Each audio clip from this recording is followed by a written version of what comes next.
Well, the teacher's pet, cereal, making a murder. Those were just a few of the true crime stories that have captivated millions around the world, so much so that cases have been revisited, convictions have been made, innocent people have been set free. Well, now there's the news story that the world is watching, the story of Erik and Lyle Menendez, the brothers, who've been incarcerated for more than 30 years for the brutal murder of their parents, with new evidence being submitted and family members now speaking out. Potential freedom is absolutely on the horizon, and criminal defence attorney Rachel Fizet joins us from Los Angeles. Rachel, great to have you on the show. Thank you for being here. So we all saw the press conference held by Erik and Lyle's family this week. It was compelling. What did you make of it? It was compelling. I think it was touching, and there was a lot of family unity to this. And this is not only the victim's family, but it's also the Menendez brothers' family when we think about how this crime played out. So this is his mother's sister. She gave an incredibly heartfelt argument to release the Menendez brothers. And you know she had to have been heartbroken all of these years, losing her sister and brother-in-law in this way. But this is an amazing showing of support of the brothers to release them for what we know was a crime they did commit. Yes, I thought that the sister, or the aunt, if you like, was particularly powerful when she spoke. When we see that there is something like a series like this that gets a huge amount of media attention, and then social media jumps on board and there's so many opinions about it, how impactful is that? This is really impactful. So what the series and the show have shown the public is this brutal sexual abuse that was behind the murders.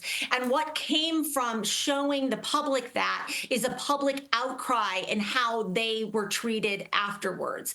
And so what when you have that type of public support, pulling on a prosecutor to recommend resentencing in light of that evidence and what is new evidence corroborating the sexual abuse, it gives the prosecutor, who is an elected official, some fuel to definitely at least seriously consider a resentencing.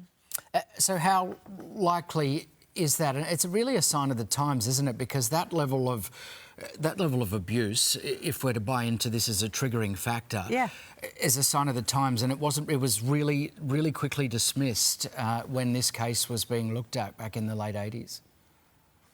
In the first trial, there were trials, the jury was hung and the sexual abuse was allowed to come in. In the second trial, where the brothers were convicted, a lot of the sexual abuse evidence, the judge did not let it in. So it didn't really influence the jury in a murder, again, that is they indisputably committed.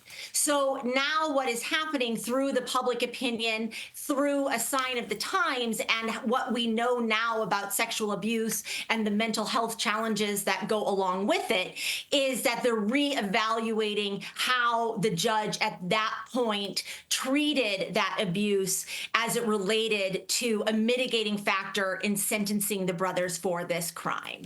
So the next thing now is it's back in court, is it in the next month, I think?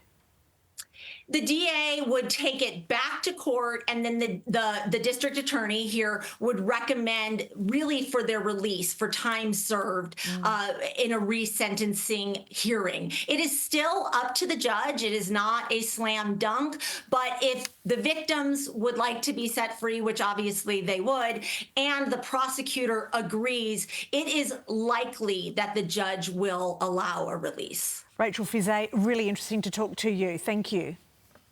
Thank you.